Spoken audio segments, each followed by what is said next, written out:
Hello एस्पिरंट्स, मी मिथुन भोसले आजच्या चालू घडामोडीच्या सेशनमध्ये तुमच्या सगळ्यांचं परत एकदा खूप खूप स्वागत करतो. ऑगस्ट महिन्यातला आज आपण एक नवीन टॉपिक सुरू करतोय, तो म्हणजे राजकीय. या महिन्याचा राजकीय टॉपिक मोठा झालेला आहे म्हणून आपण त्याचे 3 भाग केलेत.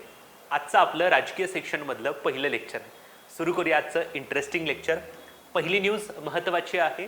जे काही देशातले शहीद झालेले जे काही वीर आहेत, वीरांगण आहेत, त्यांना श्रद्धांजली म्हणून पंतप्रधान नरेंद्र मोदी यांनी एका इनिशिएटिव्हचं अनावरण केलेलं आहे. त्याचं नाव आहे मेरी माटी मेरा देश, म्हणजे आपण त्याला मराठीमध्ये माझी माती माझा देश अशी मोहीम म्हणू शकतो. ओके, घोषणा केलेली आहे मोदी यांनी. मन की बात कार्यक्रमाचा जो काही 103वा भाग होता त्यावेळेला त्यांनी घोषणा केली. याची सुरुवात झाली 9 ऑगस्ट 2023ला. 9 ऑगस्ट हा दिवस क्रांती दिवस म्हणून देखील साजरा केला जातो. टोटल 21 दिवसांची ही मोहीम आहे. 9 ऑगस्ट ते 30 ऑगस्ट 2023 दरम्यान ही मोहीम राबवली जाईल. सगळ्यात महत्त्वाची गोष्ट, ह्याचा उद्देश काय, मी सांगितल्याप्रमाणे जे काही शहीद झालेले वीर आणि वीरांगणा आहेत त्यांना अभिवादन करणं किंवा श्रद्धांजली करणं. इथं काय केलं जाणार आहे तर प्रत्येक ग्रामपंचायतीमध्ये मनरेगा योजनांच्या माध्यमातून शहीदांसाठी समर्पित असलेले शिलाफलक बनवण्यात येणार आहेत. शिला म्हणजे दगड, एका दगडाचा फलक त्या ठिकाणी असणार आहे. याच्यावरती पंतप्रधानांचा श्रद्धांजली संदेश त्या ठिकाणी असणार आहे. एखाद्या विशिष्ट गावामध्ये जर काही हुतात्मा झालेले जवान असतील, वीर असतील किंवा वीरांगणा असतील, त्यांच्या सन्मानाप्रित्यर्थ अशा प्रकारचा एक शिलाफलक त्या ठिकाणी बनवण्यात येणार आहे. तसेच सर्व ग्रामीण आणि शहरी भागांमध्ये अमृत वाटिका तयार करण्यात येणार आणि ह्या अमृत वाटिकेच्या माध्यमातून, अमृत कलशाच्या माध्यमातून राजधानीमध्ये त्या ठिकाणी काही माती आणली जाईल आणि ही माती त्या ठिकाणी राष्ट्रीय युद्ध स्मारक जे आहे ते युद्ध स्मारकाजवळ आणलं जाईल आणि तिथं देशभरातून आणलेल्या मातींमध्ये काही झाडं लावण्यात येतील आणि अमृत वाटिका तयार करण्यात येईल.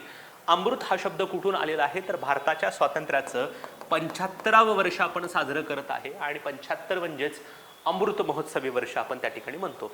सो प्रत्येक ग्रामीण आणि शहरी भागांमध्ये त्या ठिकाणी अमृत वाटिका तयार केली जातील. या अमृत वाटिकेतून, अमृत कलशातून माती आणली जाईल आणि ही माती जी काही राष्ट्रीय युद्ध स्मारक आहे दिल्लीमध्ये तिथं टाकून त्या ठिकाणी एक अमृत वाटिका त्या ठिकाणी बनवण्यात येणार आहे. Okay, yes. नंतर पुढची न्यूज अतिशय महत्त्वाची आहे. केरळ विधानसभेनं एक महत्त्वाचा ठराव त्या ठिकाणी पारित केलेला आहे आणि या ठरावाच्या माध्यमातून त्यांनी केंद्र सरकारकडे एक मागणी केली आहे. काय मागणी केली आहे की आमच्या राज्याचं नाव बदला आणि नाव बदलून केरळम असं करा. सो केरळच्या ऐवजी आम्हाला इथून पुढं केरळम नावानं ओळखलं जावं अशी मागणी करण्याचा ठराव केरळ विधानसभेने केला आहे. आणि दुसरी महत्त्वाची गोष्ट, देशाच्या संविधानाची जी काही 8वी अनुसूची आहे त्याच्यामध्ये टोटल 22 शेड्यूल्ड लँग्वेज आहे. त्याच्यामध्ये केरळ राज्याऐवजी केरळम असं करा. सो राज्याचं नाव बदलून केरळम करा. दुसरी महत्त्वाची गोष्ट, 8व्या अनुसूचीमध्ये जिथं राज्यांचा उल्लेख केरळ असा आहे तिथं त्या ठिकाणी काय करा, केरळम करा. दुसरी महत्त्वाची गोष्ट, केरळम या शब्दाच्या पाठीमागं काय हिस्ट्री आहे ते पण आपण बघूयात. केरळम हा एक मल्याळम शब्द आहे. मल्याळम ही केरळची भाषा आहे. याच्यामध्ये 2 शब्द आहेत, एक आहे केरा आणि दुसरा आहे अलम. केरा याचा अर्थ नारळ किंवा आपण त्याला कोकोनट म्हणू शकतो. अलम याचा अर्थ जमीन किंवा लँड, याचाच अर्थ आपण लँड ऑफ कोकोनट. सो केरळचा अर्थ होतो लँड ऑफ कोकोनट, जिथं नारळांची भरपूर झाडं त्या ठिकाणी आहेत. ओके, सो अशा प्रकारे इथं पण मी फोटोग्राफ्स जे टाकलेले आहेत त्याच्यामध्ये तुम्हाला दिसते बघा, नारळांची झाडं आहेत. केरला टू केरळम असं त्या ठिकाणी करण्याचा निर्णय त्या ठिकाणी घेतलेला आहे. ओके, जर राज्यांचं नाव बदलायचं असेल तर तुम्ही पॉलिटीमध्ये 2 गोष्टी बघितल्या असतील तर ह्याला 2 गोष्टी आवश्यक आहेत. एक, परवानगी जी आहे ती केंद्रीय गृह मंत्रालयाची असावी लागेल आणि संसदेनं तसा कायदा त्या ठिकाणी केला पाहिजे. जेव्हा संसद कायदा करेल तेव्हाच त्या ठिकाणी राज्याचं नाव त्या ठिकाणी बदललं जाईल. घटनात्मक तरतूद काय आहे, भारतीय राज्यघटनेच्या कलम 3 मध्ये संसदेला कायद्याद्वारे नवीन राज्यांची निर्मिती आणि विद्यमान जी काही राज्य आहे त्यांची क्षेत्र, सीमा आणि सगळ्यात महत्त्वाची गोष्ट नावे बदलण्याचा अधिकार आहे. संसदेला कलम 3 अंतर्गत राज्यांचं नाव बदलण्याचा अधिकार त्या ठिकाणी देण्यात आलेला आहे. जर आयोगाने असा प्रश्न विचारला, खालील विधाने लक्षात ठेवा. नुकतंच केरळ राज्यानं स्वतःचं नाव बदलण्याचा ठराव मंजूर केलेला आहे आणि दुसरं वाक्य विथ रेफरन्स टू जीएस टाकलं जाऊ शकतं की भारताच्या संसदेला कायद्याद्वारे कलम 3 अंतर्गत नाव बदलण्याचा अधिकार आहे. अगदी बरोबर आहे. कलम 3 मध्ये काय सांगितलंय? नवीन राज्यांची निर्मिती केली जाऊ शकते, प्लस राज्यांची क्षेत्रे बदलली जाऊ शकतात, सीमा बदलल्या जाऊ शकतात, प्लस नावं देखील बदलली जाऊ शकतात. सगळ्यात महत्त्वाची गोष्ट, असा संसदीय कायदा करण्याच्या पूर्वी काय अट आहे? या प्रयोजनार्थ म्हणजे राज्याचं नाव बदलण्याच्या प्रयोजनार्थ असलेलं विधेयक राष्ट्रपतींची शिफारस असल्याखेरीज संसदेची मांडण्यात येणार नाही. म्हणजे जर अशा प्रकारचं विधेयक तुम्हाला त्या ठिकाणी संसदेत मांडायचं असेल तर कंपल्सरी राष्ट्रपतीची शिफारस लागेल. जर राष्ट्रपतींनी शिफारस केली नाही तर अशा प्रकारचं विधेयक तुम्हाला संसदेत मांडता येत नाही. दुसरी महत्त्वाची गोष्ट, राष्ट्रपतींनी अशी शिफारस करण्यापूर्वी राष्ट्रपतींना ते विधेयक संबंधित राज्याच्या विधिमंडळाकडे आपले विचार व्यक्त करण्यासाठी पाठवावे लागेल. एकदा का राष्ट्रपतींनी शिफारस करायचं ठरवलं, राष्ट्रपतींनी संसदेला शिफारस करण्याच्या पूर्वी त्या संदर्भाचं विधेयक जे आहे ते संबंधित राज्य विधिमंडळाला पाठवणं गरजेचं त्या ठिकाणी आहे. आणि दुसरी महत्त्वाची गोष्ट, अशा वेळेला राष्ट्रपती काही कालावधी विनिर्दिष्टित करू शकतात. म्हणजे एक स्पेसिफिक कालावधी देऊ शकतात की तुम्हाला तुमचं म्हणणं मांडायसाठी मी 3 महिने त्या ठिकाणी देतोय, आणि 3 महिन्यामध्ये काही कालावधी वाढवून देखील देऊ शकतात. सो 3 महिने असं नाही की 3 महिने, 2 महिने, 1 महिने, 6 महिने, 1 वर्ष असा कालावधी देऊ शकतात, प्लस कालावधी तो वाढवू शकतात. सो 2 गोष्टी तुम्हाला लक्षात ठेवायच्या आहेत. जर राज्यांचं नाव बदलायचं असेल तर सर्वात महत्त्वाची गोष्ट की अशा प्रकारचं विधेयक संसदेमध्ये मंजूर करून घ्यावं लागेल. या विधेयकासाठी राष्ट्रपतीची शिफारस लागेल. राष्ट्रपती शिफारस करण्याच्या पूर्वी त्या संबंधित राज्य विधिमंडळाकडून आपलं मत मागवू शकतात. ह्याच्यापूर्वी काही राज्यांची नावं बदललेली आहेत. 1950 मध्ये युनायटेड प्रोव्हिन्स म्हणजे संयुक्त प्रांताचं नाव बदलून उत्तर प्रदेश केलं होतं. 1969 मध्ये मद्रासचं नाव तामिळनाडू केलं. 1973 मध्ये म्हैसूरचं नाव कर्नाटक केलं. 2006 मध्ये उत्तरांचलचं नाव उत्तराखंड केलं. 2011 मध्ये ओरिसाचं नाव बदलून ओडिशा असं केलं होतं. सो शेवटचं राज्याचं नाव बदललं ते राज्य आहे ओरिसा. 2011 मध्ये ओरिसाचं नाव ओडिशा असं त्या ठिकाणी केलेलं होतं. Okay, yes. पुढची न्यूज अतिशय महत्त्वाची आहे. प्रश्न विचारला जाऊ शकतो. केंद्र सरकारच्या विरोधात अविश्वासाचा ठराव त्या ठिकाणी मंजूर करण्यात आला. आपण त्याला पॉलिटीमध्ये नो कॉन्फिडन्स मोशन असं देखील त्या ठिकाणी म्हणतो. सरकार त्या ठिकाणी लोकसभेचा विश्वास धारण करत आहे की नाही हे बघण्यासाठी स्थापित मंत्रिमंडळाच्या विरोधात विरोधी पक्षांनी जो काही ठराव मांडलेला असतो त्याला आपण नो कॉन्फिडन्स मोशन म्हणतो. अशा प्रकारचा ठराव जर लोकसभेत मंजूर झाला तर मंत्रिमंडळाला राजीनामा त्या ठिकाणी द्यावा लागतो कंपल्सरी. मंत्रिमंडळाचा राजीनामा म्हणजे सरकार पडल्यासारखंच त्या ठिकाणी आहे. ओके, स्वातंत्र्यानंतरचा, देश स्वातंत्र्य झाल्यानंतरचा हा एकूण 28वा तर नरेंद्र मोदी यांच्या विरोधातचा दुसरा अविश्वास ठराव होता. याच्या अगोदर 2018 मध्ये तेलगू देसमनं मोदी यांच्या विरोधात पहिला ठराव मांडलेला होता. सो दोन्ही फिगर्स तुम्हाला लक्षात ठेवायचे आहेत. एकूण 28वा तर मोदी यांच्या विरोधातला हा दुसरा अविश्वास ठराव होता. सुरुवातीला लोकसभेमध्ये अविश्वास प्रस्तावाची सूचना सादर करणारे पक्ष होते काँग्रेस आणि भारत राष्ट्र समिती. पूर्वी आपण त्याला TRS असं देखील म्हणायचो, पण सध्याला आपण BRS म्हणतो. ह्या दोन्ही पक्षांनी लोकसभेमध्ये अविश्वास प्रस्तावाची सूचना त्या ठिकाणी जाहीर केली. परंतु सगळ्यात महत्त्वाची गोष्ट, या सरकारच्या विरोधात अविश्वासाचा प्रस्ताव मांडणारे खासदार कोण आहेत याच्यावर आयोग प्रश्न विचारला जाऊ शकतो की मोदी सरकारच्या विरोधात खालीलपैकी कोणत्या लोकसभा सदस्यांनी अशा प्रकारचा अविश्वास प्रस्ताव मांडला. त्यांचं नाव आहे गौरव गोगोई, जे लोकसभेतील काँग्रेसचे उपनेते त्या ठिकाणी आहेत. इथं मी फोटोग्राफ पण टाकलेला आहे आणि हा व्यक्ती अतिशय महत्त्वाचा त्या ठिकाणी आहे. याच्यावर आयोग प्रश्न विचारेल की कोणत्या लोकसभा सदस्यांना अशा प्रकारचा त्या ठिकाणी ठराव मांडलेला होता.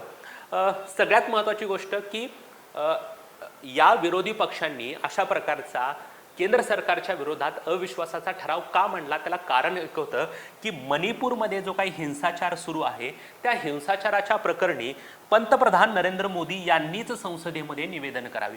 बाकीच्या कोणत्याही नेत्यानं या प्रकारचं निवेदन लोकसभेमध्ये करू नये. लोकसभेमध्ये पंतप्रधान नरेंद्र मोदी यांनी यावं आणि हे मणिपूरमध्ये काय चालू आहे त्याच्याबद्दल स्पष्ट निवेदन द्यावं. म्हणजे सरकारची भूमिका काय आहे, सरकार हे हिंसाचार बंद करण्यासाठी कशा प्रकारे ॲक्शन्स घेत आहे. सो सगळं निवेदन कुणी करावं, मोदींनीच करावं. दुसऱ्या कोणत्याही मंत्र्यांनी, गृहमंत्री, संरक्षण मंत्री, सहकार मंत्री, रस्ते मंत्री ह्यांनी कोणीही निवेदन न देता स्वतः पंतप्रधान नरेंद्र मोदी यांनी मंत्रिमंडळाचा प्रमुख या नात्यानं लोकसभेमध्ये यावं आणि आमच्या प्रश्नांना उत्तर द्यावी किंवा मणिपूरबद्दल आपलं स्टेटमेंट द्यावं, असं त्या ठिकाणी विरोधकांची मागणी त्या ठिकाणी होती. म्हणून हा अविश्वासाचा ठराव मांडण्यात आला.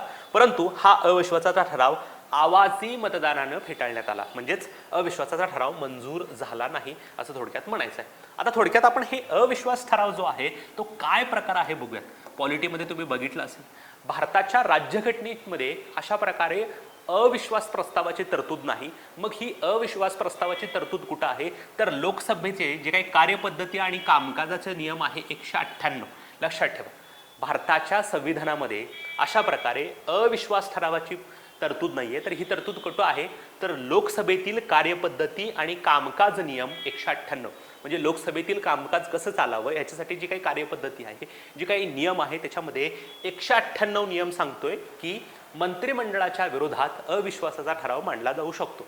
दुसरी महत्त्वाची गोष्ट की हा अविश्वासाचा ठराव कुठं मांडला जातो, तर लोकसभेतच. लक्षात ठेवा, कारण भारतीय राज्यघटनेचं कलम 75 उपकलम 3 कलम 75(3) असं म्हणतंय की मंत्रिमंडळ सामुदायिकरित्या लोकसभेला जबाबदार असतं. सगळ्यात महत्त्वाची गोष्ट, हा लोकसभेतच का मांडला जातो, कारण हा ठराव मंत्रिमंडळाच्या विरोधात असतो आणि मंत्रिमंडळ सामूहिकरित्या लोकसभेला त्या ठिकाणी जबाबदार असतं कलम 75(3) नुसार. ठराव मांडण्याच्या स्वीकृतीसाठी किमान 50 सदस्यांनी समर्थन दिलं पाहिजे की आम्ही या गोष्टीला समर्थन देतोय, बिनधास्तपणे तुम्ही त्या ठिकाणी अशा प्रकारचा अविश्वास ठराव मांडा. ठराव स्वीकारला जाण्यासाठी कोणत्याही प्रकारचं कारण सांगण्याची गरज नाही की हा ठराव का स्वीकारला जातोय, ह्यासाठी कोणतेही कारण सांगितलं जाणार नाही. हा ठराव संपूर्ण मंत्रिमंडळाच्या विरोधात असतो, कोणत्याही एका विशिष्ट मंत्र्याच्या विरोधात हा ठराव नसतो, तर हा संपूर्ण मंत्रिमंडळाच्या विरोधात हा ठराव असतो. मंत्रिमंडळ लोकसभेचा विश्वास धारण करत आहे का नाही हे निश्चित करण्यासाठी मांडला जातो. कारण मी तुम्हाला म्हटलं कलम 75(3) काय सांगतंय, मंत्रिमंडळ सामूहिकरित्या लोकसभेला जबाबदार असतं. जर मंत्रिमंडळाच्या विरोधात असेल तर मंत्रिमंडळावर लोकसभेचा विश्वास आहे का नाही हे स्पष्ट करण्यासाठी की निश्चित करण्यासाठी हा अविश्वास ठराव त्या ठिकाणी मांडला जातो. सर्वात महत्त्वाची गोष्ट, जर ठराव संमत झाला, आतापर्यंत असा ठराव संमत झाला नाही, परंतु जर असा ठराव संमत झाला तर मंत्रिमंडळाला राजीनामा द्यावा लागतो. अशा प्रकारचा पहिला अविश्वास ठराव पंतप्रधान नेहरू यांच्या विरोधात आचार्य जे.बी. कृपला यांनी 1963 मध्ये, म्हणजेच इंडो-सिनो चायना, थोडक्यात भारत चीन यांच्या दरम्यान जे काही युद्ध झालं होतं त्या युद्धानंतर मांडण्यात आलेला होता. सो पहिला ठराव नेहरूंच्या विरोधात आचार्य जे.बी. कृपलानी यांनी ऑगस्ट 1963 मध्ये त्या ठिकाणी मांडला होता. आतापर्यंत इंदिरा गांधी यांच्या विरोधात सर्वाधिक म्हणजे 15 वेळा हा अविश्वासाचा ठराव मांडण्यात आलेला आहे. आतापर्यंतचे 28 अविश्वास ठराव मी त्या ठिकाणी मेन्शन केलेले आहेत. याच्यामध्ये तुम्हाला दोन गोष्टी लक्षात ठेवायच्या आहेत, जे अगोदर आपण मेन्शन केले. इंदिरा गांधी यांच्या विरोधात सर्वाधिक वेळा, लाल बहादूर शास्त्री आणि पी.व्ही. नरसिंहराव यांच्या विरोधात प्रत्येकी 3 वेळा, मोरारजी देसाई आणि नरेंद्र मोदी यांच्या विरोधात 1 वेळा, नरेंद्र मोदी यांच्या विरोधात 2 वेळा त्या ठिकाणी आहे. राजीव गांधी, अटल बिहारी वाजपेयी आणि पंडित नेहरू यांच्या विरोधात 1 वेळा. सो लक्षात ठेवायचं आहे. ओके, सो गट लक्षात ठेवा किंवा पहिलाच लक्षात ठेवा. इंदिरा गांधी सर्वाधिक वेळा 15, नरेंद्र मोदी 2 वेळा, पंडित नेहरू 1दा. Okay, yes. फेटाळण्यात आलेले अविश्वास ठराव 28 ठराव त्या ठिकाणी फेटाळण्यात आले. आता तुम्ही म्हणाल की सर टोटल 28 अविश्वास ठराव मांडण्यात आले पण 27 फेटाळण्यात आले. याचा अर्थ एक कुठं गायब झाला. एक कुठं गायब झालाय मी तुम्हाला सांगतो. जुलै 1979 मध्ये यशवंतराव चव्हाण यांनी एक अविश्वास ठराव मांडलेला होता, परंतु अविश्वास ठराव मांडल्यानंतर मतदान होण्यापूर्वीच एका सरकारनं म्हणजे एका पंतप्रधानानं राजीनामा दिला, तो म्हणजे मोरारजी देसाई. मोरारजी देसाई यांच्या विरोधात 1979 मध्ये तुमचे यशवंतराव चव्हाण जे आहे ते यशवंतराव चव्हाणांनी अविश्वास ठराव मांडला, परंतु हा ठराव जेव्हा मतदानासाठी घेण्यात आला तेव्हा मतदान होण्याच्या पूर्वीच त्या ठिकाणी मोरारजी देसाई यांनी त्या ठिकाणी राजीनामा दिलेला होता. याचा अर्थ टोटल 28 अविश्वास ठराव मांडण्यात आले, परंतु मतदान कितीसाठी घेण्यात आलं? 27. म्हणून आपण म्हटलंय की फेटाळण्यात आलेले अविश्वास ठराव 27. एका अविश्वास ठरावासाठी मतदानच झालं नाही, म्हणून मतदान होण्याच्या पूर्वीच मोरारजी देसाई यांनी आपल्या पंतप्रधान पदाचा राजीनामा त्या ठिकाणी दिलेला होता, म्हणजेच मंत्रिमंडळ त्या ठिकाणी बरखास्त केलेलं होतं.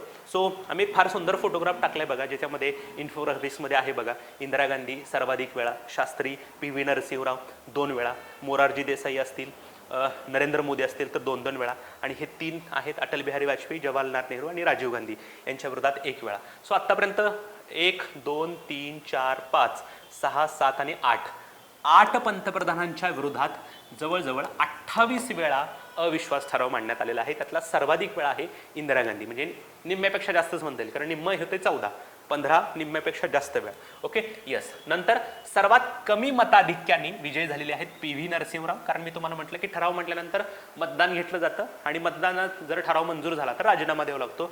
अतिशय कमी मार्जिननं PV नरसिंहराव 1992 मध्ये विजयी त्या ठिकाणी झाले होते. काही लोकांनी ठराव मांडण्याच्या पूर्वीच राजीनामे दिले. चौधरी चरण सिंग आणि अटल बिहारी वाजपेयी यांनी त्या ठिकाणी ठराव मांडण्याच्या पूर्वीच हा राजीनामा त्या ठिकाणी दिलेला होता. Okay, yes. नंतर केंद्रीय परराष्ट्र व्यवहार मंत्रालयानं एक आकडेवारी जाहीर केलेली आहे आणि ह्या आकडेवारीनुसार अनिवासी भारतीयांपेक्षा भारतीय वंशांच्या नागरिकांची संख्या जास्त आहे असं म्हणते. टोटल 3.21 कोटी लोक हे त्या ठिकाणी अनिवासी भारतीय आणि भारतीय वंशाचे त्या ठिकाणी आहेत. त्यामध्ये अनिवासी भारतीय आहेत 1.34 कोटी, तर भारतीय वंशाची त्या ठिकाणी आहेत 1.86 कोटी. 69% भारतीय जगातल्या 9 देशामध्ये त्या ठिकाणी आहेत आणि सर्वाधिक वास्तव्य भारतातले जे लोक आहेत, मग ते अनिवासी भारतीय असू द्यात, भारतीय वंशाचे असू द्यात, ते कुठं आहेत? अमेरिकेमध्ये त्या ठिकाणी सर्वाधिक त्या ठिकाणी आहेत. Okay, yes. नंतर पुढची गोष्ट अतिशय महत्त्वाची आहे. राजधानी दिल्लीमध्ये जे काही सरकारी अधिकारी आहेत त्यांच्या नियुक्त्या असतील, त्यांच्या बदल्या असतील, यांच्याबाबतचं एक महत्त्वाचं विधेयक लोकसभा आणि राज्यसभेमध्ये मंजूर करण्यात आलेले आहे. त्यामुळं दिल्ली सरकारकडं हे जे काही विधेयक अधिकार आहेत सरकारी अधिकाऱ्यांच्या बदल्याच्या संदर्भात, ते विधेयक ते अधिकार जे आहेत त्याला काढून घेण्यात आलेले आहे. सो राष्ट्रीय राजधानी क्षेत्र दिल्ली सरकारचे दुरुस्ती विधेयक 2023 आपण डिटेलमध्ये त्या ठिकाणी बघणार आहोत काय प्रकार त्या ठिकाणी झालेला आहे. लोकसभेनं 3 ऑगस्ट रोजी मंजुरी दिली, राज्यसभेनं 7 ऑगस्ट 2023 रोजी मंजुरी दिली. राज्यसभेची आकडेवारी आहे की 131 विरुद्ध 102 एवढ्या मतांनी हे विधेयक मंजूर त्या ठिकाणी झालेलं आहे. अमित शहा यांनी हे विधेयक मांडलेलं आहे. हे विधेयक कशाच्या संदर्भात आहे तर दिल्लीमधील ज्या काही अधिकारी आहेत त्यांच्या नियुक्त्या, बदल्या आणि बढत्यांचे अधिकार दिल्ली सरकारकडून काढून घेणारं हे विधेयक त्या ठिकाणी आहे. फार महत्त्वाच्या गोष्टी झालेल्या आहेत, कारण याच्या अगोदर सुप्रीम कोर्टानं स्पष्टपणे सांगितलं होतं की दिल्लीमध्ये जे काही प्रशासकीय नियंत्रण आहे त्याचा अधिकार किंवा दिल्लीमधल्या प्रशासकीय नियंत्रणाचा अधिकार जो आहे तो दिल्ली सरकारकडेच त्या ठिकाणी आहे. याच्या विरोधात केंद्र सरकारनं वटहुकूम काढला. त्याच्यानंतर सुप्रीम कोर्टानं सांगितलं की हे चुकतंय, तरी देखील केंद्र सरकारनं अशा प्रकारचे विधेयक मंजूर केलेलं आहे. विधेयकातली तरतूद काय आहे तर दिल्ली सरकारमध्ये काम करणारे जे काही सरकारी अधिकारी आहेत त्यांच्या बढत्या, नियुक्त्या आणि बदल्यांच्या संदर्भात एक महत्त्वाचं प्राधिकरण निर्णय घेईल, ते म्हणजे राष्ट्रीय राजधानी नागरी सेवा प्राधिकरण. आणि ह्या नागरी सेवा प्राधिकरणाचे अध्यक्ष असतील दिल्लीचे मुख्यमंत्री आणि ह्यांना मदत करण्यासाठी 2 सदस्य असतील. याचा अर्थ टोटल प्राधिकरणामध्ये 3 सदस्य आहेत. एक आहे अध्यक्ष आणि 2 आहेत सचिव दर्जाचे अधिकारी. एक आहे दिल्लीचा मुख्य सचिव आणि दुसरा आहे दिल्लीचा गृह सचिव. सो टोटल नागरी सेवा प्राधिकरणामध्ये 3 सदस्य आहेत 1+2. एक दिल्लीचा मुख्यमंत्री जो या प्राधिकरणाचा अध्यक्ष असेल आणि 2 सचिव दर्जाचे अधिकारी, एक दिल्लीचा मुख्य सचिव आणि दिल्लीचा गृह सचिव, असे टोटल 3 सदस्य त्या ठिकाणी असतील. दोन्ही सचिवांची नियुक्ती कुणाकडून केली जाईल? नायब राज्यपालांकडून केली जाईल. राजधानी दिल्लीमधील अधिकाऱ्यांच्या बदल्या असतील, नियुक्त्या असतील आणि त्यांच्यावर शिस्तभंगाच्या बाबीवर प्राधिकरण नायब राज्यपालांना शिफारस त्या ठिकाणी करेल. जर एखाद्या अधिकाऱ्याची बदली करायची असेल, त्याची नियुक्ती करायची असेल किंवा त्यांच्यावर शिस्तभंगाची कारवाई करायची असेल तर प्राधिकरण नायब राज्यपालांना शिफारस त्या ठिकाणी करेल. नायब राज्यपालांना प्राधिकरणाने शिफारस केलेल्या बाबींसह अनेक महत्त्वाच्या बाबतीत स्वतःचा विवेक वापरण्याचा अधिकार असेल. आता तुम्हाला कळलं असेल की जरी प्राधिकरण अंतिम निर्णय प्राधिकरण जरी अशा प्रकारे बदल्या, नियुक्त्या आणि शिस्तभंगाच्या बाबतीत कारवाई करणार असेल तरी देखील जो काही दिल्लीचा नायब राज्यपाल आहे त्या नायब राज्यपालांना प्राधिकरणानं शिफारस केलेल्या काही महत्त्वाच्या बाबीवर स्वतःचा विवेक वापरण्याचा अधिकार असेल। याचा अर्थ या प्राधिकरणाचे सर्व निर्णय नायब राज्यपालांवर बंधनकारक नसतील। नायब राज्यपालांना जर वाटलं की ह्या व्यक्तीची नियुक्ती मला योग्य वाटत नाही तर तो स्वतःचा विवेक त्या ठिकाणी वापरू शकतो, म्हणू शकतो की ह्या व्यक्तीची या पदावरची नियुक्ती मला मान्य नाहीये, सो तुम्ही दुसऱ्या व्यक्तीची नियुक्ती करा। ओके, सगळ्यात महत्त्वाची गोष्ट। दुसरी महत्त्वाची गोष्ट, ह्या प्राधिकरणाचे सर्व निर्णय बहुमताने घेतले जातील। ऑब्व्हियसली ह्या दोन व्यक्तींची नियुक्ती नायब राज्यपालांकडून आहे, त्यामुळं हे जी काही दोन लोक असतील ती नायब राज्यपालांच्या मर्जीची असणार आहेत। ओके, त्यामुळं बऱ्याच वेळेला त्या ठिकाणी बहुमताने निर्णय घेताना हे दोघं एकमेकांना सपोर्ट करतील आणि दिल्लीचा मुख्यमंत्री एका बाजूला राहू शकतो। त्यामुळे बहुमताने निर्णय घेताना दिल्लीच्या मुख्यमंत्र्याला असे काही विशेष अधिकार असणार नाहीयेत।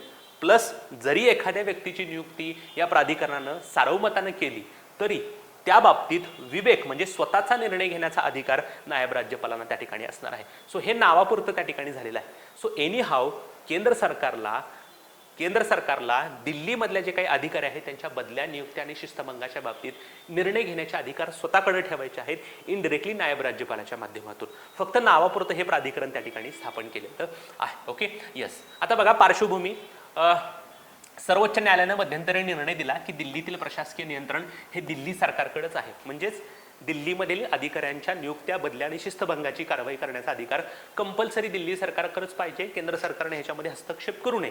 जेव्हा सुप्रीम कोर्टाने असा त्यांच्या विरोधात निर्णय दिला तेव्हा केंद्र सरकारने एक अध्यादेश काढला आणि या अध्यादेशावर राष्ट्रपतींनी 20 मे 2023 सही केली। आणि तुम्हाला माहित आहे, एका अध्यादेश काढला जातो तेव्हा येणाऱ्या लगेचच्या संसदीय अधिवेशनामध्ये हे विधेयक मांडावं लागतं। लगेचच ऑगस्ट महिन्यामध्ये जे काही पावसाळी अधिवेशन झालं त्याच्यामध्ये केंद्र सरकारनं हे विधेयक मांडलं आणि मंजूर त्या ठिकाणी केलेलं आहे। त्यामुळं दिल्लीवरचं प्रशासकीय नियंत्रण आता दिल्ली सरकारच्या हातात नाहीये, तो ते कुणाकडे गेलेलं आहे तर केंद्र सरकारकडे गेलेलं आहे। दिल्लीबाबत विशेष तरतुदी आपण बघूयात की काय काय कलम त्या ठिकाणी भारताच्या राज्यघटनेमध्ये आहेत। भारताच्या राज्यघटनेमध्ये 239 AA आणि 239 AB ही कलम आपल्या दिल्ली राष्ट्रीय राजधानी प्रदेशाच्या संदर्भात आहेत। याच्यासाठी 69वी घटना दुरुस्ती करण्यात आली 1991 मध्ये आणि त्याच्यानुसारच ही दोन कलम त्या ठिकाणी ऍड करण्यात आलेली आहेत। याच घटना दुरुस्तीच्या आधारे त्या ठिकाणी दिल्लीमध्ये विधानसभा आहे, टोटल 70 सदस्य आहेत। मुख्यमंत्र्यांची नेमणूक ही राष्ट्रपतींकडून केली जाते, लक्षात ठेवा। इतर राज्यांच्या मुख्यमंत्र्यांची नियुक्ती ही राज्यपालांकडून असते, परंतु तुमचा दिल्लीचा मुख्यमंत्री आहे त्या दिल्लीच्या मुख्यमंत्र्यांची नियुक्ती राष्ट्रपतींकडून असते। विधानसभेला राज्यसूचीतील सर्व विषयांवर कायदा करण्याचा अधिकार आहे, अपवाद 3 विषय वगळता। दिल्ली सरकारला सार्वजनिक सुव्यवस्था, पोलीस आणि भूमी या 3 संदर्भात कायदा करण्याचा अधिकार नाही। या 3 विषय जरी राज्यसूचीतील असले तरी या विषयाबाबत कायदे करण्याचा अधिकार हा केंद्र सरकारला त्या ठिकाणी आहे। समवर्ती सर्व सूचीतील विषयावर कायदा करू शकतो। याचा अर्थ दिल्लीची विधानसभा राज्यसूचीतील सर्व विषयांवर कायदा करू शकते, अपवाद विषय 3 वगळता, सार्वजनिक सुव्यवस्था, पोलीस आणि भूमी। Okay, yes. नंतर एक महत्त्वाचं विधेयक आहे, त्या विधेयकाबद्दल बरीच चर्चा वर्तमानपत्रांमध्ये करण्यात आली होती, ते विधेयक आपण त्या ठिकाणी बघणार आहोत। काय आहे? डिजिटल वैयक्तिक माहिती संरक्षण विधेयक 2023। डिजिटल पद्धतीनं लोकांची जी काही डेटा सेव्ह केला जातो त्याच्या संदर्भाची ही माहिती त्या ठिकाणी आहे। बऱ्याच वेळेला आपण बऱ्याच ठिकाणी आपली माहिती त्या ठिकाणी देत असतो आणि ह्या माहितीचा बऱ्याच वेळेला गैरवापर त्या ठिकाणी होत असतो। ह्या माहितीचं चांगल्या प्रकारे वापर व्हावा, नियमन व्हावं म्हणून त्या ठिकाणी केंद्र सरकारने हे डिजिटल वैयक्तिक माहिती संरक्षण विधेयक त्या ठिकाणी मंजूर त्या ठिकाणी केलेलं आहे। ऑगस्ट 2022 मध्ये म्हणजे मागच्या वर्षी या संदर्भातलं एक वैयक्तिक डेटा विधेयक जे आहे ते मागं घेण्यात आलं होतं। सो बरेच केंद्र सरकारने विधेयक मागे घेतले होते, जसं कृषी विधेयक मागे घेतलं तसंच हे वैयक्तिक डेटा संरक्षण विधेयक देखील मागे घेतलं होतं, कारण विरोधकांनी याच्यावर टीका केली होती। केंद्र सरकार म्हटलं की आम्ही ह्याच्यामध्ये सुधारणा करू, म्हणून परत गव्हर्नमेंटनं ह्याच्यामध्ये सुधारणा करून एक नवीन विधेयक आणलेलं होतं, त्याला मंजुरी आहे। लोकसभेनं 7 तारखेला, राज्यसभेनं 9 ऑगस्टला ह्याला मंजुरी त्या ठिकाणी दिलेली आहे। अश्विनी वैष्णव जे केंद्रीय माहिती तंत्रज्ञान मंत्री आहेत त्यांनी अशा प्रकारचं हे विधेयक त्या ठिकाणी मांडलं। 11 ऑगस्ट 2023ला राष्ट्रपतींनी देखील ह्याच्यावर सही केलेली आहे। आता ह्या विधेयकातल्या महत्त्वाच्या तरतुदी बघूयात। सगळ्यात महत्त्वाची गोष्ट, या विधेयकाचा उद्देश काय आहे तर नागरिकांच्या खाजगी बाबींचं संरक्षण करणं। जो काही पर्सनल डेटा की व्यक्तीनं दिलेला असतो त्या खाजगी बाबींचं संरक्षण करणं. कारण राईट टू प्रायव्हसी त्या ठिकाणी सुप्रीम कोर्टानं आपल्याला सांगितलेलं आहे. सो खाजगी बाबींचं संरक्षण करणं हा या विधेयकाचा महत्त्वाचा उद्देश आहे. दुसरी महत्त्वाची गोष्ट, व्यक्तिगत डेटाचा संग्रह करणे आणि वापर करणे याच्यावर बंधन असेल. कुठलाही संस्था किंवा कुठलीही व्यक्ती एखाद्या व्यक्तीचा डेटाचा संग्रह करत असेल, त्याचा वापर करत असेल तर त्याच्यावर बंधन आहे. वापर करू शकता पण त्याच पर्पजसाठी. तुम्ही कुठल्या तरी गोष्टीसाठी त्याचा डेटा घेतला आणि कुठल्या तरी तिसऱ्याच गोष्टीसाठी त्याचा वापर करत असाल तर हे बंधन त्या ठिकाणी असेल. नागरिकांच्या वैयक्तिक डिजिटल माहितीचा गैरवापर केल्यास किंवा त्याची गोपनीयता म्हणजे प्रायव्हसी राखू न शकणाऱ्या संस्थेला फार मोठा दंड आकारला जाईल, 50 ते 250 कोटी रुपये. म्हणजे एखाद्या संस्थेनं जर एखाद्या कर्मचाऱ्याची डिजिटल माहितीचा गैरवापर केला किंवा जर तिची प्रायव्हसी मेंटेन केली नाही तर त्या संस्थेला गुन्ह्याच्या स्वरूपानुसार 50 ते 200 कोटी रुपयांचा 250 कोटी रुपयांचा दंड होऊ शकतो. आणि हे फार महत्त्वाची गोष्ट आहे. प्रश्न आयोग सिंगल लाईनला देखील विचारू शकतं की या विधेयकानुसार संबंधित संस्थेला अशा प्रकारचा गुन्हा केल्यानंतर किती दंड असेल, 50 ते 250 कोटी रुपये. दुसरी महत्त्वाची गोष्टी, ऑनलाईन माध्यमातून एखाद्या व्यक्तीच्या वैयक्तिक माहितीचा गैरवापर करण्यास प्रतिबंध त्या ठिकाणी असेल. एखाद्या व्यक्तीनं ऑनलाईन पद्धतीने जर स्वतःची डेटा दिलेला असेल तर त्या वैयक्तिक डेटाचा तुम्हाला गैरवापर करता येणार नाही. दुसरी महत्त्वाची गोष्ट, नागरिकांची माहिती कायद्यातील तरतुदीनुसारच मिळवली पाहिजे. कायद्यामध्ये ज्या काही तरतुदी दिलेल्या आहेत त्याच्यानुसारच एखाद्या व्यक्तीचा डेटा तुम्ही त्या ठिकाणी कलेक्ट करू शकता. ज्या उद्देशाने माहिती घेण्यात आली आहे त्याच उद्देशासाठी ती वापरली असावी. मी तुम्हाला सांगितल्याप्रमाणे एखाद्या कर्मचाऱ्याने त्या ठिकाणी स्वतःची काही माहिती दिलेली असेल एखाद्या कंपनीमध्ये काम करण्यासाठी तर त्याच गोष्टीसाठी वापरले जावी. कुठल्या तरी दुसऱ्या वैयक्तिक थर्ड गोष्टीसाठी ह्याचा वापर करू नये. दुसरी महत्त्वाची गोष्ट, या डेटाच्या संदर्भात काही वाद निर्माण झाला तर ह्यासाठी एक स्वतंत्र डिस्प्युटमेंट सेटलमेंट असेल त्या ठिकाणी. त्याचं नाव आहे माहिती संरक्षण मंडळ. माहिती संरक्षण मंडळाच्या माध्यमातून अशा प्रकारचे वाद त्या ठिकाणी मिटवण्यात येतील. दुसरी महत्त्वाची गोष्ट, एखाद्या संस्थेकडून माहितीच्या संरक्षणात चूक झाल्यास हे संस्था ह्या मंडळाकडे जाऊ शकते, स्वतःची चूक दुरुस्त करू शकते, प्लस दंड देखील त्या ठिकाणी भरू शकते. सो जर एखाद्या संस्थेला वाटलं की आपण संबंधित कर्मचाऱ्याची माहिती जी आहे त्याच्यामध्ये गोपनीयता ठेवू शकलो नाही किंवा त्याचं रक्षण करू शकलो नाही तर ही कंपनी त्या मंडळाकडे जाऊ शकते, त्या मंडळाकडे आपली चूक मान्य करू शकते आणि जो काही दंड आहे तो देखील त्या ठिकाणी भरू शकते. दुसरी महत्त्वाची गोष्ट, एखाद्या व्यक्तीची माहिती किती काळ जमा करून ठेवावी यावर निर्बंध असतील. आवश्यकतेपेक्षा अधिक काळ ही माहिती ठेवू नये. सो 2 वर्ष, 3 वर्ष, 6 महिने हे जे काही सांगितलेलं आहे तेवढ्याच काळासाठी एखाद्या व्यक्तीची माहिती साठवून ठेवावी. त्या कालावधीनंतर त्या व्यक्तीची माहिती साठवून ठेवू नये. दुसरी महत्त्वाची गोष्ट, 18 वर्षाच्या आतील मुलांना इंटरनेट डेटा वापरण्यापूर्वी पालकांची संमती आवश्यक त्या ठिकाणी असेल.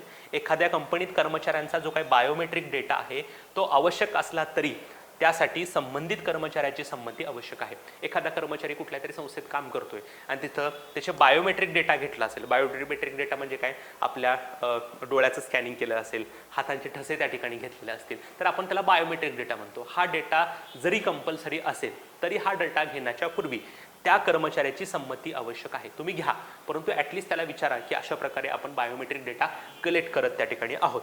नंतर वैयक्तिक डेटा व्यक्तीची संमती मिळाल्यानंतरच संग्रहित करणे आवश्यक आहे. जो काही व्यक्तीचा डेटा आहे त्याची संमती मिळाल्यानंतरच तुम्ही त्या ठिकाणी तो स्टोअर करू शकता. दुसरी महत्त्वाची गोष्ट, हा जो काही वैयक्तिक डेटा आहे तो डेटा वापरण्याचा अधिकार काही यंत्रणांना देण्यात आलेला आहे. मग राष्ट्रीय सुरक्षा असेल, कायदा असेल, सुव्यवस्थेच्या संदर्भात त्या ठिकाणी असेल. सो विशेष परवानगी त्या ठिकाणी असेल. जर नेशन सिक्युरिटीचा मुद्दा असेल तर काही सरकारी यंत्रणा, for example central bureau of investigation असेल, IB असेल, रॉ असेल, तर ह्या संस्था हा जो काही कलेक्ट केलेला डाटा आहे त्याचा परस्पर त्या ठिकाणी वापर करू शकतात. त्यासाठी त्यांना कोणत्याही ठिकाणी परवानगी मागण्याची गरज नाही किंवा कुठेही त्या ठिकाणी आपलं एक्सप्लेनेशन देण्याची गरज असणार नाही. नंतर सोशल मीडियावरील खाते डिलीट केल्यानंतर कंपनीला डेटा डिलीट करणं बंधनकारक आहे. जेव्हा तुम्ही तुमचं अकाउंट काढत असता सोशल मीडियावरती, तिथे तुम्ही तुमचा ईमेल आय डी टाकत असता, तुम्ही तिथे तुमचा फोन नंबर त्या ठिकाणी टाकत असता, तुमचं मॅरिटल स्टेटस त्या ठिकाणी टाकत असता. ओके, बरेच तुम्ही तुमच्या हॉबीज वगैरे तुमचा वैयक्तिक डेटा त्या ठिकाणी टाकत असता. परंतु भविष्यात जर तुम्ही त्या ठिकाणी तुमचं सोशल मीडियावरून अकाउंट डिलीट केलं तर कंपनीला हा डेटा पण डिलीट करावं लागेल, अशी एक महत्त्वाची तरतूद त्या ठिकाणी आहे. तुमचं अकाउंट डिलीट झालं परंतु तुमचा डेटा जो आहे तो कंपनीला स्वतःकडे ठेवता येणार नाही, कंपनीला देखील तो डेटा त्या ठिकाणी डिलीट करावा लागेल. दुसरी महत्त्वाची गोष्ट, वापरकर्त्याला, जो काही वापरकर्ता आहे त्याला वापरकर्त्याला वैयक्तिक डेटा दुरुस्त करण्याचा किंवा नष्ट करण्याचा अधिकार असेल. तो आपल्या डेटामध्ये दुरुस्ती पण करू शकतो आणि तो आपला नष्ट पण त्या ठिकाणी करू शकतो. नंतर मुलांसाठी हानिकारक ठरणारा किंवा जाहिरातींसाठी डेटा गोळा करणे बेकायदा त्या ठिकाणी असेल. नागरिकांना दिवाणी न्यायालयात जाऊन नुकसान भरपाईचा दावा देखील करता येईल. जर एखाद्या व्यक्तीची माहिती जी साठवून ठेवलेली आहे त्याचा जर गैरवापर वगैरे केला जात असेल तर नागरिक दिवाणी न्यायालयात जाऊ शकतात आणि नुकसान भरपाई देखील मागू शकतात. ऑनलाईन आणि ऑफलाईन दोन्ही डेटांचा या विधेयकामध्ये समावेश आहे. सुप्रीम कोर्टानं एक महत्त्वाचा निर्णय 2017 मध्ये दिला होता. एखादी बाब खाजगी किंवा वैयक्तिक स्तरावर ठेवणे हा नागरिकांचा मूलभूत अधिकार आहे. थोडक्यात राईट टू प्रायव्हसी 2017 मध्ये सुप्रीम कोर्टानं सांगितलं होतं की एखादी बाब खाजगी किंवा वैयक्तिक स्तरावर ठेवणं हा नागरिकांचा मूलभूत अधिकार आहे आणि याच धर्तीवर हे विधेयक त्या ठिकाणी मंजूर करण्यात आलेलं आहे. ओके, येस, नेहमीप्रमाणे आता आपण क्विक रिव्हिजन करणार आहोत. बघूयात आपण काय काय शिकलोय. ओके, सगळ्यात पहिली महत्त्वाची गोष्ट आपण बघितली की वीर आणि वीरांगणांना अभिवादन करण्यासाठी मेरी माटी मेरा देश नावाचा एक उपक्रम सुरू करण्यात आलेला आहे. 9 ऑगस्ट ते 30 ऑगस्ट दरम्यान ह्या मोहिमेचा कालावधी त्या ठिकाणी असेल. प्रत्येक शहरातून आणि ग्रामीण भागातून माती गोळा करून अमृत कलशातून ती आणली जाईल. दिल्लीमध्ये राष्ट्रीय युद्ध स्मारकाच्या शेजारी ही माती टाकून त्या ठिकाणी एक अमृत वाटिका त्या ठिकाणी उभा करण्यात येणार आहे. केरळ विधानसभेनं आपलं नाव बदलण्याचा ठराव त्या ठिकाणी मंजूर केलेला आहे आणि केंद्र सरकारकडे 2 मागण्या केल्यात. एक, आमच्या राज्याचं नाव केरळवरून केरळम करावं आणि 8व्या अनुसूचीमध्ये जी काही भाषांची यादी आणि राज्यांची नावं आहेत तिथं देखील केरळचा उल्लेख केरळम असा करावा. केरळम हा मल्याळम शब्द आहे. केरा याचा अर्थ नारळ आणि आलम याचा अर्थ लँड, याचा अर्थ लँड ऑफ कोकोनट. दुसरी महत्त्वाची गोष्ट, राज्यांचं नाव बदलण्यासाठी 2 बाबी आवश्यक आहेत. एक, केंद्रीय गृह मंत्रालयाची परवानगी आणि संसदीय कायदा. दुसरी महत्त्वाची गोष्ट, कलम 3 मध्ये संसदेला कायद्याद्वारे राज्याचं नाव बदलण्याचा अधिकार आहे, परंतु त्याच्यासाठी अगोदर राष्ट्रपतीची शिफारस आवश्यक आहे. राष्ट्रपतीला अशी शिफारस करण्याच्या पूर्वी विधानसभेला आपलं मत मांडण्यासाठी त्या ठिकाणी व्यक्त करण्यासाठी हे विधेयक पाठवलं जाऊ शकतं. प्लस त्यांना काही विशिष्ट कालावधी दिला जाऊ शकतो. काही राज्य आहेत ज्यांची नावं बदललेली त्या ठिकाणी आहेत. सर्वात शेवटचं राज्याचं नाव बदललेलं आहे ते म्हणजे 2011 मध्ये ओरिसाचं नाव ओडिशा असं त्या ठिकाणी केलेलं होतं. नंतर केंद्र सरकारविरोधात अविश्वासाचा ठराव झालेला आहे. टोटल स्वातंत्र्यानंतरचा हा 28वा, तर नरेंद्र मोदी यांच्यावरचा हा दुसरा आहे. याच्यापूर्वी 2018 मध्ये तेलुगू देसमनं अशा प्रकारचा ठराव मांडलेला होता. गौरव गोगोई यांनी हा ठरावाचा प्रस्ताव त्या ठिकाणी मांडलेला होता. मणिपूर हिंसाचाराच्या प्रकरणी पंतप्रधानांनी स्वतः येऊन स्टेटमेंट द्यावं ह्यासाठी हा ठराव मांडण्यात त्या ठिकाणी आला होता. आवाजी मतदारांना हा फेटाळण्यात आलेला आहे.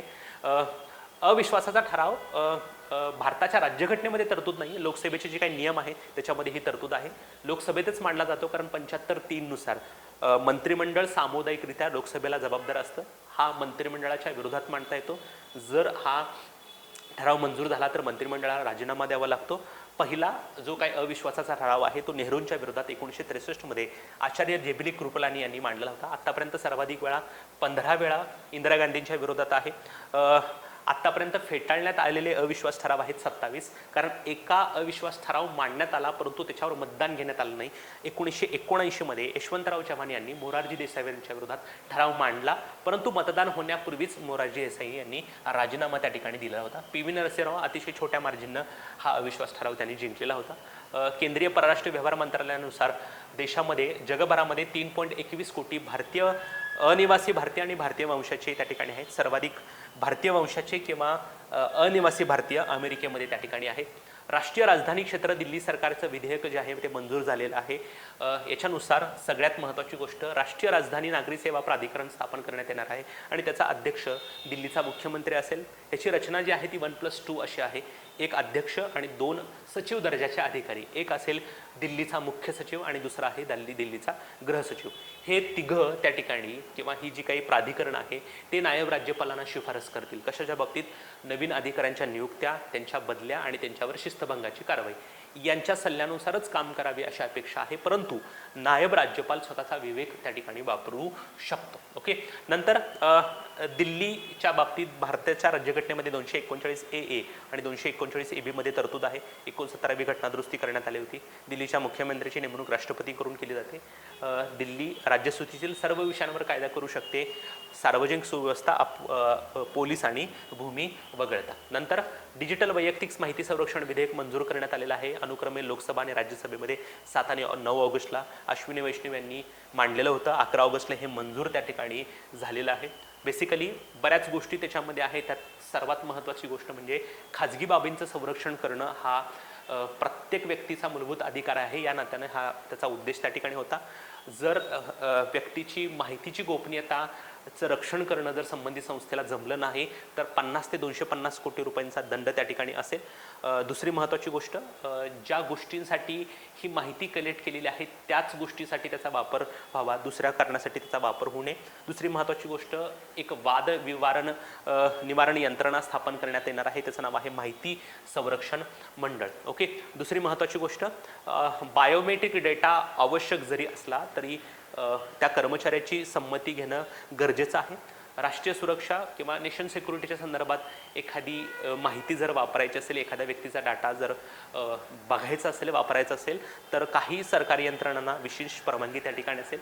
सोशल मीडियावरचं खातं डिलीट केल्यानंतर त्या संबंधित कंपनीला त्या व्यक्तीची सर्व माहिती देखील डिलीट करावी त्या ठिकाणी लागणार आहे. दुसरी महत्त्वाची गोष्ट, एखाद्या व्यक्तीला जर त्या ठिकाणी नुकसान भरपाईची मागणी करायची असेल तर ते दिवाणी न्यायालयात जाऊन नुकसान भरपाईची मागणी करू शकतात.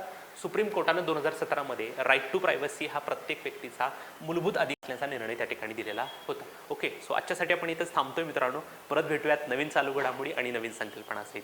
तोपर्यंत धन्यवाद.